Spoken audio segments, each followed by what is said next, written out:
So the market down 42 points, but we are seeing some interesting news coming through from strong counters like KQ. What do you attribute this negative traction to? I know that it's been really sideways trading, really, to a large extent. I think, by and large, what we're witnessing, if you look at what's been happening in Europe and the fact that Europeans are realizing that the debt plan may be failing, especially with the view of the Greek referendum, that has had an impact on foreign investors' participation in frontier markets and the perceived riskier assets, such as the Nairobi Stock Exchange. And that could be the reason why it's dropping. Secondly, there's the fact that interest rates have been the rate hike on the 1st of November, and that could have an impact in terms of raising T-bill rates and raising the short end of the yield curve. And obviously, that will have a negative impact on the stock market. With the central bank again coming into the market with reverse repos to try to deal with the liquidity issues around the shilling's availability in the market, also trying to stabilize the rates at which banks lend from each other. What is that going to do for shilling stability and the volatility we've seen?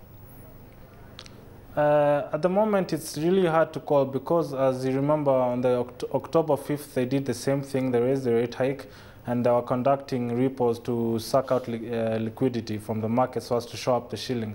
However, by the end of the month, when the oil import bills came through, we saw the dollar gaining against the shilling. So at the moment, we expect that there will be a slight strengthening showing up of the shilling, but by end month, we might see importers coming back in and strengthening the dollar or weakening the shilling. So I expect that in terms of liquidity, we are only likely to see an impact with regards to the currency come around March, April next year, when credit has been curtailed to the level that is consistent with a strong shilling. Kenyan Airways came out with results, profits at 2 billion shillings. They say passenger numbers up, we know this. They say that they've taken more stock in terms of cargo and freighting, but they say that they've had a very successful fuel hedging strategy. I think if you cast your eyes back to 2009, the fuel hedges actually worked against them because global fuel prices dropped against all expectations, therefore making their fuel hedges a cost item rather than an income item. And I think now it has worked the other way. So if you actually look from it at the company from an operating perspective, costs have risen more proportionately than income, and therefore the operating profit was actually down over the year. So I think markets will take this into account when analyzing KQ, and I don't think that the fuel hedge gain is really going to do much in terms of boosting the stock price, because it's just an accounting factor. Yeah. And I mean, going forward, obviously, KQ will still be active in the market with the rights issue that everybody is looking at. Yeah. And already there were indications that they're going to be offering those shares at a discount of 22%, trying to entice investors in a market that's really subdued. When investors look at the discount, when they look at these results, when they look at what you're saying is a fuel hedge as an accounting gain, but not really an income gain, how will that work in their favor?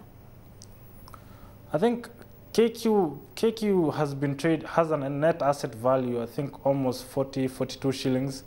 And therefore, I mean, the management was saying that even at 30 shillings, that still offers a discount to the counter. I think investors are really excited about KQ in terms of the growth prospects and the fact that African cabin factors or cabin premiums are much higher than European, Asian, or American cabin premiums. So I think that's what's influencing investors. And going in, I think the IPO will be rather successful. And even at a discount of maybe 25% or maybe 25% to the net asset value, I think the IPO will be fully taken up. Other results also coming through, Samora. Barclays Bank, profits up 11%, but they had major restructuring internally. So job cuts leading to reduced overheads. But is that enough of a reason to get excited about BBK? I think the reason investors might be excited about BBK, apart from the job cuts and the rationalization program, if you look at the cost of funds, they've actually dropped significantly over the year. Last year they had an average funding, cost of deposits of 1%, and now it's dropped to 0.4% in spite of the current high interest environment. And that's really, if Barclays can keep their cost of funds so low in spite of the current high rates, it shows that they have some form of market power, and that most corporates do trust Barclays, and they're willing to put their funds in Barclays even at a low cost, even at a low rate. So I think that would be one factor that would be working for them, the fact that they reduce their cost of funds so significantly in spite of the higher interest rate environment.